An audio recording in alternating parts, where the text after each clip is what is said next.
ही हनुमान जी महाराज पर्वताकार में आ जाते हैं।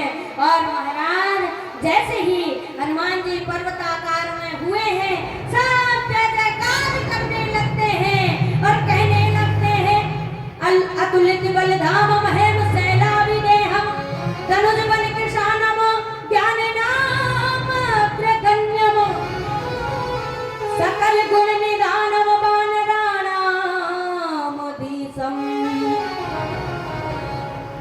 रघुपत प्रिय भक्तम गात जातम नमामि। सब जय जयकार करने लगे और यहाँ से ही शुरू होता है सुंदरकांड। सुंदरकांड की दो विशेषताएं हैं। क्या?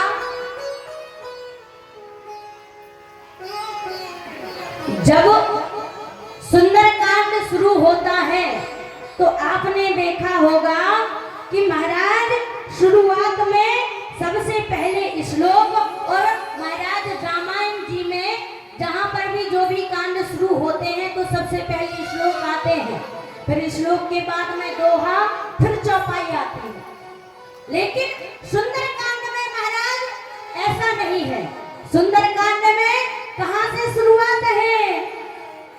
जामवंत के बचन सुहाए, जामवंत के बचन सुहाए, सुन हनुमान हृदय अति भाए, सुन हनुमान हृदय अति भाए, जामवंत के बचन सुहाए।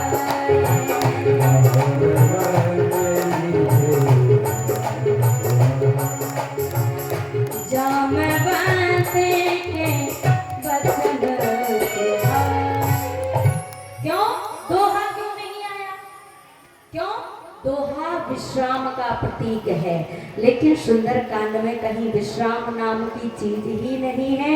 जैसे ही महाराज हनुमान जी से कहा, क्या कहा? जामवंत के वचन सुहाए। सुंदरकांड में 8 विशेषताएं हैं। क्या?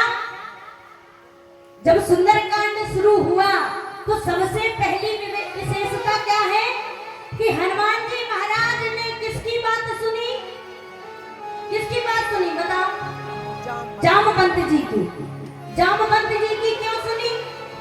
महाराज इतने सारे सैनिक थे, इतने सारे महाराज वानर थे, सब योद्धा थे, किसी और की भी तो बात सुन सकते थे, लेकिन जामवंत जी की ही क्यों सुनी? क्यों? क्योंकि महाराज जामवंत सबसे आयु में वृद्ध हैं और वयोवृद्ध का सम्मान करना अति आवश्यक है।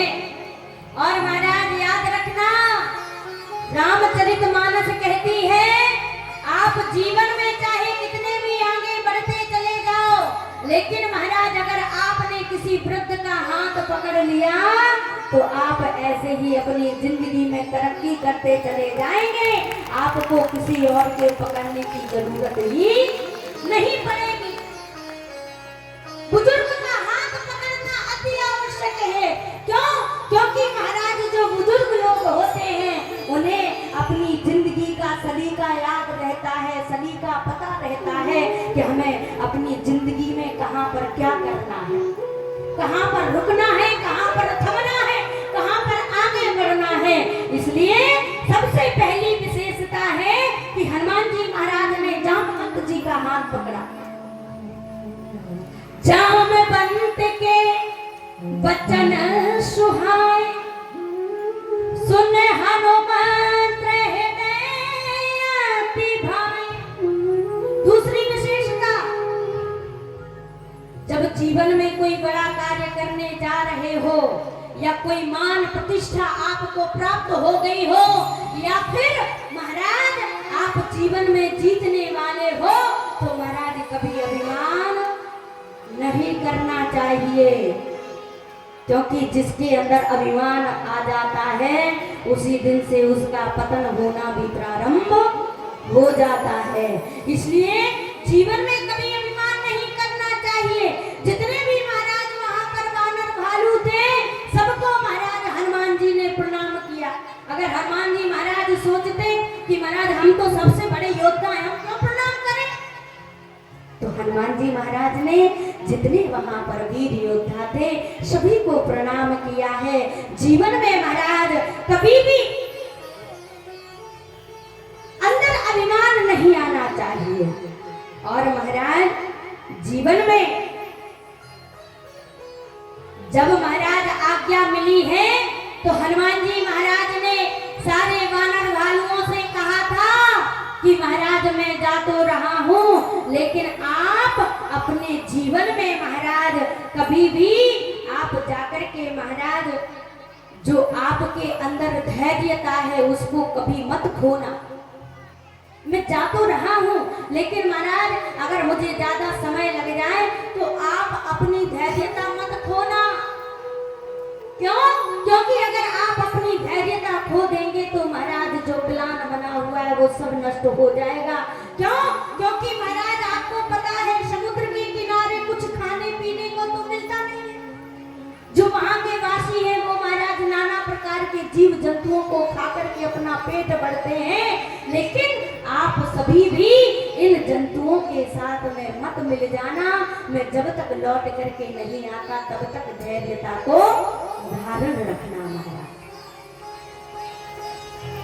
और महाराज जो आपके अंदर जामवंत जी ने कहा था जितनी ही तुम्हें आज्ञा मिली है उतना ही कार्य करके आना। क्यों? क्योंकि रामचंद्र जी ने कहा था हनुमान तुम सीता की खोज करके आना, रावण को मारना नहीं है। कभी कभी लोग क्या करते हैं कि अपने महाराज वीरत्व में, अपनी महाराज अभिमान में, किसी व्यक्ति ने कहा कि महाराज आज तुम्हें ये कार्य करना है तो उससे ज्यादा और करके आ जाते हैं कि जिससे हमारा नाम हो जाए। लोग कहें कि हाँ यही है सबसे बड़ा महाराज, वीरता को धारण करने वाला। लेकिन जामवंत जी ने कहा भैया हनुमान तुम जा तो रहे हो, लेकिन महाराज सिर्फ सीता की खोज ही करके आना, रावण को मार करके मत आना।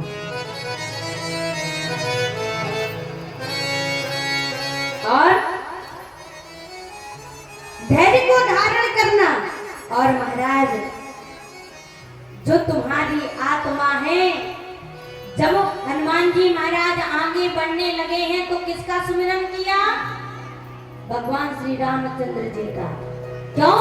क्योंकि महाराज जब जीवन में आप कोई अच्छा सुंदर कार्य करना चाहते हो, आगे बढ़ना चाहते हो, सुंदर कार्य करना चाहते हो, तो महाराज सबसे पहले अपने भगवान को याद करना पड़ता है, फिर जाकर के तुम्हें वह कार्य करना चाहिए महाराज। लेकिन आजकल लोग महाराज अपने दुश्मन को तो हृदय में बसा लेंगे, लेकिन भगवान को नहीं बसाना चाहते। लोग पूछे क्या बच्चा तुम्हारी हमसे लड़ाई हो गई थी, क्या तुम उन्हें भूल गए का? तो लोग कहते अरे कैसी बात कर रहे महाराज, अबे भी वो हमारे दिल में आवा तो जो दिन मौका पड़ जाए वही दिन महाराज देख ले। लेकिन ध्यान देना, जब जीवन में आप आगे बढ़ना चाहते हैं तो महाराज भगवान को हृदय में धारण करके उन्हीं के चरणारविंदों को याद करके ही अपने कार्य को पूर्ण करना चाहिए।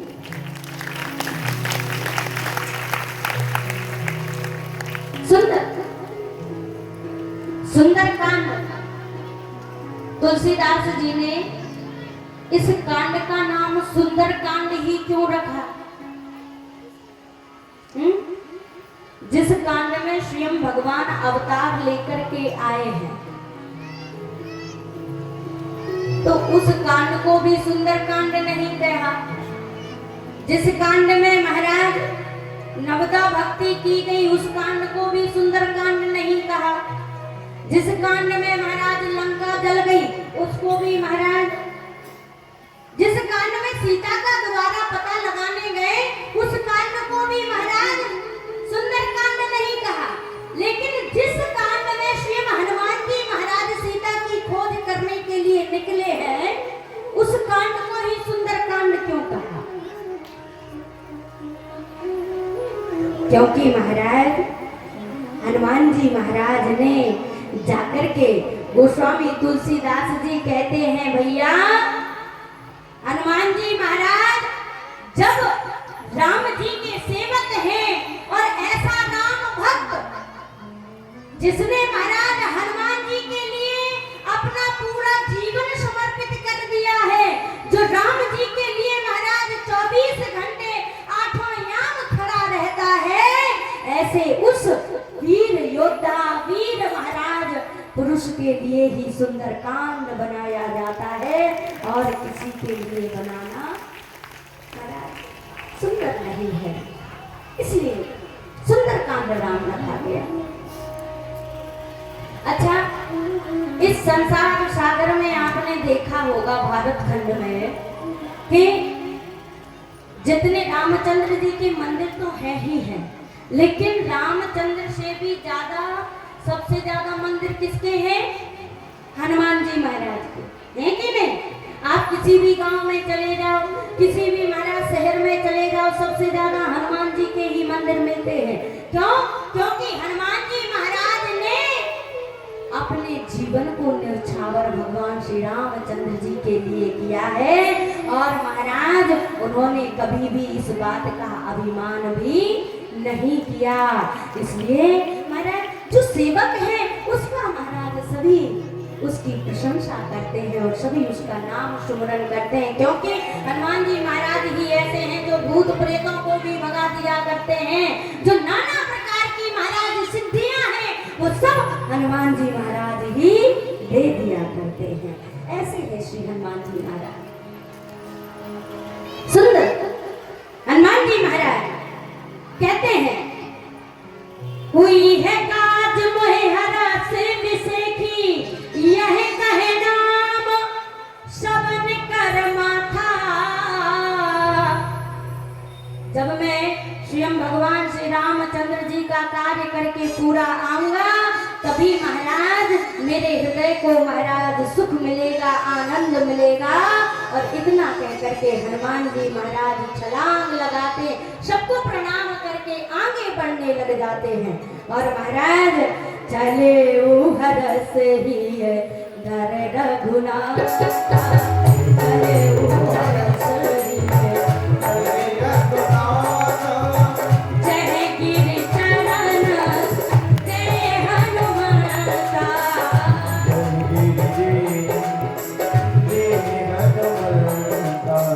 चले सुगा पाताल तुरंता, चले सुगा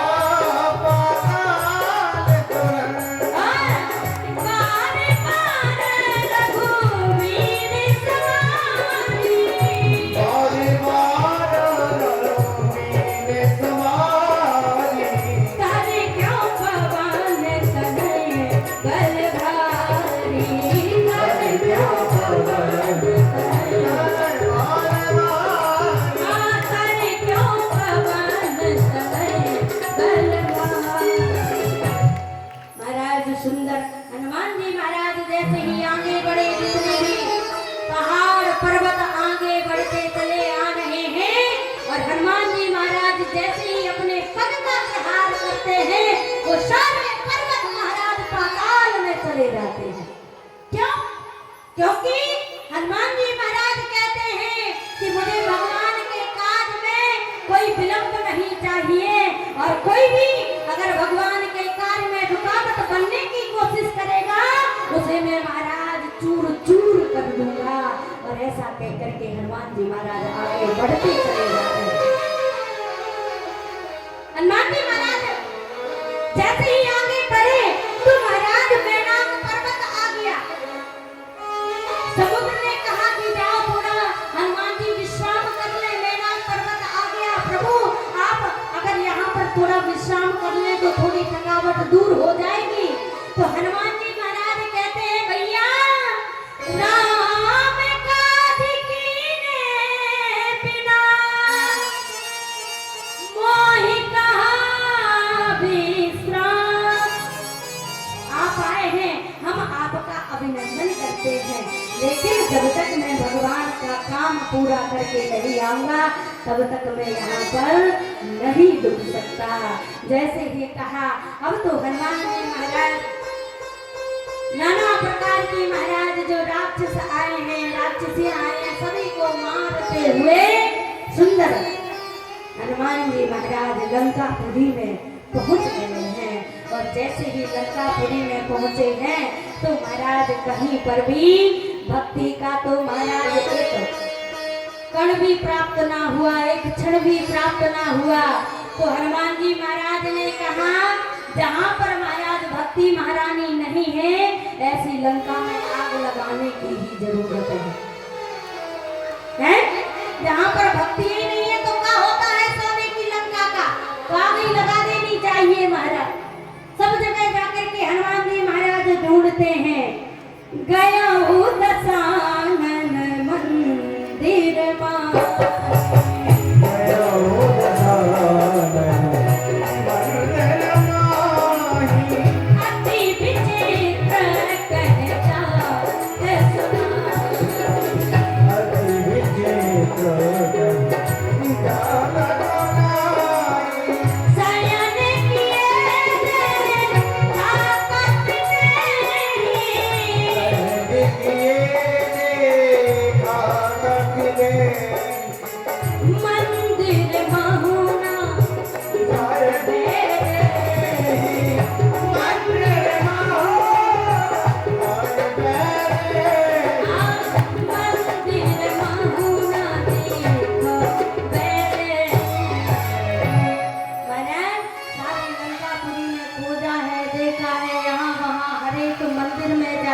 देखा, लेकिन कहीं पर भी भक्ति महारानी का पता ना चला। महाराज निराश होने लगे। लेकिन जैसे ही महाराज जाकर के आगे पहुंचे हैं और महाराज जैसे ही अशोक वाटिका में पहुंचे हैं तो जाकर के महाराज देखा, अशोक के वृक्ष के नीचे सीता महारानी बैठी है। राम की विरह में रोज नेत्रों से आंसू बरसते हैं। रोज कोई ना कोई राक्षसी आती है महाराज, रोज धमका करके जाती है। रोज कोई ना कोई महाराज आता है। आज रावण आया है और रावण ने जैसे ही कहा, ए सीता, अगर तू महाराज एक बार मेरी हो जाए ना तो तुझे पता है जितनी भी ये मेरी रानी महारानियां है ना, इनको सबको तेरे चरणों में लगा दूंगा। कितनी बड़ी बात कही रावण ने। लेकिन सीता जी के चरित्र को हर एक स्त्री को अपने हृदय में धारण करना चाहिए। सीता चरित्र को क्यों रावण कह रहा है क्या? एक बार बिलोक मम ओरा, तब अनुचरी करो प्राण मोरा। ए सीता, तू बस एक बार मेरी तरफ देख तो ले। मैं जो ये सारे रानी महारानी है, जो ये महाराज नाना प्रकार की रानी मेरी है, मैं सब तेरे कदमों में ला करके रख दूंगा और महाराज तेरे चरणों को दबाएंगी ये सारी रानियां। मंदोदरी आदि सब रानी, जितनी भी महाराज मेरी रानी है, सब तेरे चरणों में लगा दूंगा, बस तू एक बार मेरी तरफ देख ले। लेकिन सीता जी महाराज क्या कह रही है? चरित्र का बल। सीता जी महारानी ने भी महाराज कहा क्या? प्रणधर ओट कहत बेदेही, सुमरे अवधपति परम स्नेही। एक तिनका उठाया माता सीता ने और उस तिनके को देखते हुए माता सीता कहने लगी, हे रावण, अगर आज मुझे भगवान श्री रामचंद्र जी ने वचन ना दिया होता तो एक बार मैं तुझे देखती और यहीं जहां पर तू खड़ा है वहीं खड़े के खड़े तुझे भस्म कर देती। एक बार अगर मेरे प्रभु ने मुझे वचन में बद्ध ना किया होता। क्या वचन दिया था? एक बार माता सीता जाकर के पिता दशरथ जी के लिए सुंदर भोजन की थाल लेकर के जा रही थी। जब थाल लेकर के जाने लगी तो एक तिनका उड़ करके आया और दशरथ जी महाराज की थाली में जाकर के गिर गया। जैसे ही थाली में गिरा, माता सीता ने जैसे ही उस तिनके को देखा तो देखते देखते ही वह तिनका जल करके भस्म हो गया। जैसे ही तिनका भस्म हुआ, भगवान श्री रामचंद्र जी ने जाकर के सीता जी से कहा, हे सीते, आज तो तुमने इस तिनके को जला दिया, लेकिन मुझे वचन दो, जब तक मैं ना कहूं तब तक तुम एक तिनकों को भी आग नहीं लगाओगी। जब तक मेरा आदेश नहीं होगा तब तक तुम किसी के ऊपर महाराज जी क्रोधित दृष्टि नहीं डालोगी। सीता महारानी कहती है, हे रावण, अगर आज मेरे पति श्री रामचंद्र जी ने मुझे वचनों में बद्ध ना किया होता तो महाराज आज तुम मेरे सामने खड़े ना होते, कब के जल करके भस्म हो जाते। असंदेशा तु रामश्च तपश्चा तु पालनात् न त्वाम करामि तो सुग्रीव भस्म भस्माना तेजसा। अगर स्वयं भगवान श्री रामचंद्र जी का वचन मेरे ऊपर ना होता तो आज मेरे सामने तो खड़े नहीं रह पाते। रावण कहने लगा, सीता, अगर तुम 1 महीने के अंदर ही अंदर तुमने मुझे नहीं अपनाया तो मैं तुम्हें मार डालूंगा महाराज। जैसे ही कहा तो सीता महारानी कहने लगी, रावण, एक तो मैं भगवान की प्रतीक्षा कर रही हूँ और प्रतीक्षा की तपस्या भी कर रही हूँ। भगवान आएंगे, मैं उनके लिए तपस्या कर रही हूँ। और जब कोई तपस्या करता है, कोई तप करता है, कोई व्रत करता है, कोई अनुष्ठान करता है, तो व्रत अनुष्ठान में क्रोध नहीं करना पड़ता। इसलिए रावण, मैं आज तुम्हारे ऊपर क्रोध नहीं कर रही हूँ, चला जा यहाँ से। धर ओट कहत बेदेहि, सुमर अवधपति परम स्नेही। सीता माता ने अपने प्रभु श्री रामचंद्र जी का स्मरण करने लगते हैं। अब तो हनुमान जी महाराज आए हैं, अशोक के वृक्ष के ऊपर बैठे बैठे सब महाराज दृश्य देख रहे हैं। और महाराज रावण कह रहा है, माँ से दिवस महो कहाँ न माना, अगर तुमने महीने के अंदर अंदर मेरी बात नहीं मानी तो मैं तुम्हें भी महाराज मार दूंगा। अब तो सीता, इतना कहकर के रावण चला गया, लेकिन सीता महारानी के पास में त्रिजटा आई है। त्रिजटा से महाराज सीता महारानी कहने लगती है, हे त्रिजटा, तुम जाओ, जाकर के मेरे लिए एक चिता बना दो, जिससे मैं उस चिता में बैठ करके महाराज में अपने आप की आहुति लगा दूं। अरे मैं 1 महीने तक भगवान श्री राम का इंतजार नहीं कर सकते। अगर 1 महीना मुझे यहाँ पर बीता तो महाराज मैं यहीं पर जल करके भस्म हो जाऊंगी। बार बार नेत्रों से आंसू बहाने लगी माता सीता। त्रिजटा गई है। अब तो महाराज बार बार कहने लगती है, निशिना अनल बिनु सुन सुकुमारी, अस कहे सो निज भवन सिधारी। त्रिजटा कहने लगती है, हे सुकुमारी, यहाँ पर आग लगाना उचित नहीं है, तुम्हें यहाँ पर चिता नहीं बनानी चाहिए। इतना कहकर के त्रिजटा चली गई। लेकिन महाराज जैसे ही सीता महारानी को अकेला पाया है, जब सीता महारानी को रोता हुआ हनुमान जी महाराज ने देखा तो तुरंत ही महाराज उस अशोक के वृक्ष से जो भगवान श्री रामचंद्र जी ने मुद्रिका दी थी उसको महाराज नीचे गिरा दिया।